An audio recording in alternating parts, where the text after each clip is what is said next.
Audio Jungle.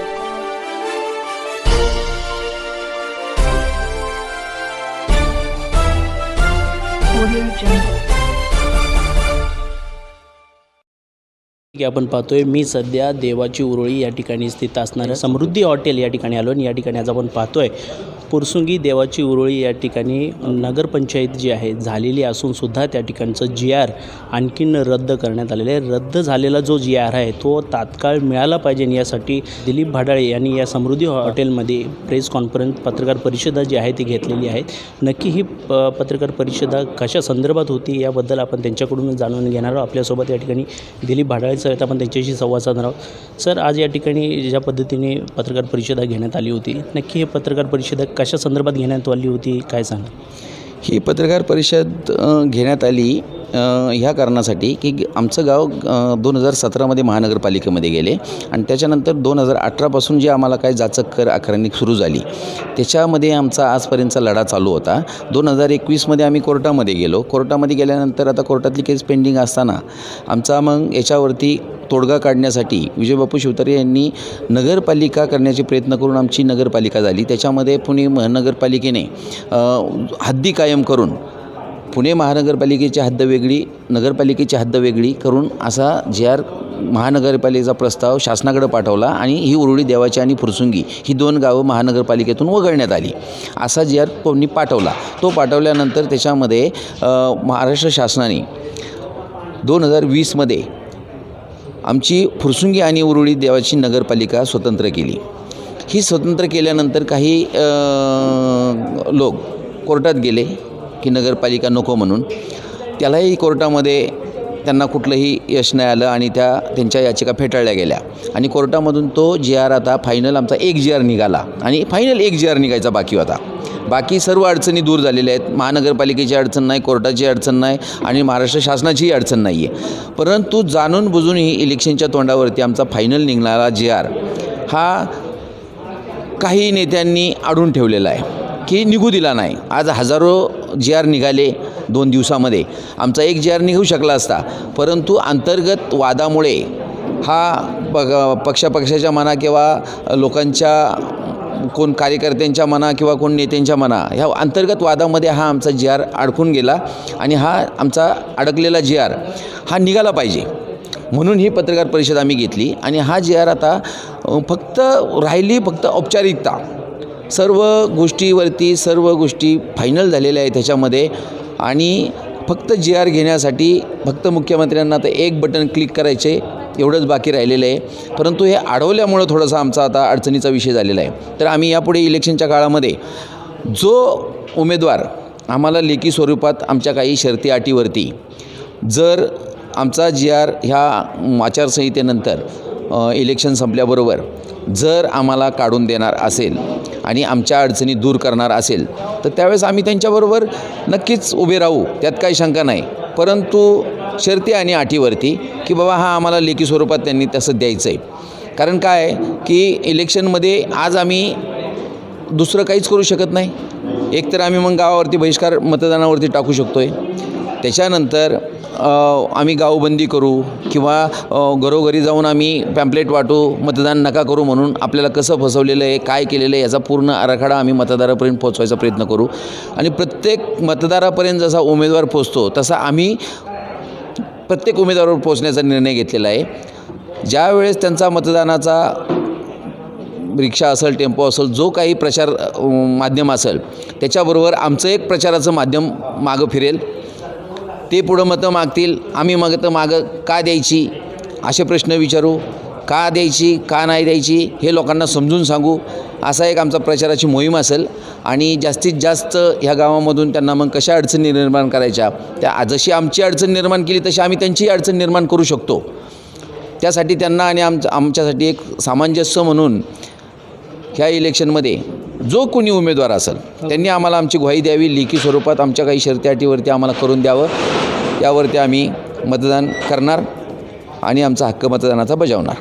जसं की आपण म्हटलं काही नेत्या मंडळांनी मुद्दामून आमचा जो फायनल GR आहे तो निघू दिलेला नाही, त्याबद्दल काय सांगा? आता उमेदवार कोण आहेत? आता कसं आहे स्पष्ट सांगायचं तर जग जाहीर तुम्ही आज TV वरती पाहताय विजय बापू शिवतारे आणि दादा पवार यांच्यामध्ये शाब्दिक युद्ध चालूच आहे. मग आता ह्या शाब्दिक युद्धामध्ये आमचा जे आर अडकला ना, बरोबर की नाही. म्हणजे शिवतारे बापू बाहेर ह्या मुख्य ह्याच्या राज्य शासनाच्या प्रणालीच्या बाहेर असून त्यांनी आमच्यासाठी एवढं काम केलं आहे. आणि एवढं काम केलेलं असताना आम्ही त्यांना काम केलेल्या माणसाला काम केलंच म्हणलं पाहिजे. पण आज जर ते त्याच्यामध्ये त्या इलेक्शन प्रक्रियेमध्ये नसतील तरी पण आम्हाला ज्यावेळेस ते उभे राहतील किंवा पुढच्या विधानसभेला उभे राहतील, कधीही राहतील, आम्ही त्यांच्याबरोबर उभं राहणारच आहे. कारण त्यांनी तेवढं काम केलं आहे आमचं, आम्ही त्याला नाकारूच शकत नाही. आत्ता जो उमेदवार आहे त्याच्यामुळं जो उमेदवार आम्हाला आत्ता ह्या घडीला आम्हाला मदत करेल, खासदारकीचा उमेदवार, त्याला आम्ही मतदान ह्यावेळेचं करू. विजय बाप्पू शिवतारे उभे असतील तर विजय बाप्पू त्याला जाईल, कारण त्यांनी ऑलरेडी आमचं काम इथपर्यंत आणून ठेवलेलं आहे. मग जर आमदार मंत्री नसताना एवढं काम जर केलं आहे तर खासदार झाल्यावर तर करतीलच ना. मग आणि नाही उभे राहिले तर शेवटी 2 पवारांच्यापैकी एकाला मतदान द्यायचे, त्यांनी करावं. आमदारकीला विजय बापू शिवतारे यांच्याबरोबर राहू, खासदारकीला यांच्याबरोबर राहू. आम्हाला मतदान हे करायचंच आहे. मग ते कोणाला करायचं तर त्यांना कोणाला कसं पाहिजे तसं त्यांनी पदरात पाडून घ्यावं. आमचीच गावकऱ्यांची एवढीच इच्छा आहे, बाकी काही नाही. लवकरात लवकर या गावाचा फायनल GR जो आहे तो निघाला पाहिजे. अन्यथा आम्ही प्रत्येक गावामध्ये जाऊन प्रत्येक प्रचारासाठी आलेला टेम्पो यांना रोखू आणि यांना जाब विचारू. याबद्दलची आपण प्रतिक्रिया दिलेली आहे, त्याबद्दल काय सांगू? नाही, हे तर होणार.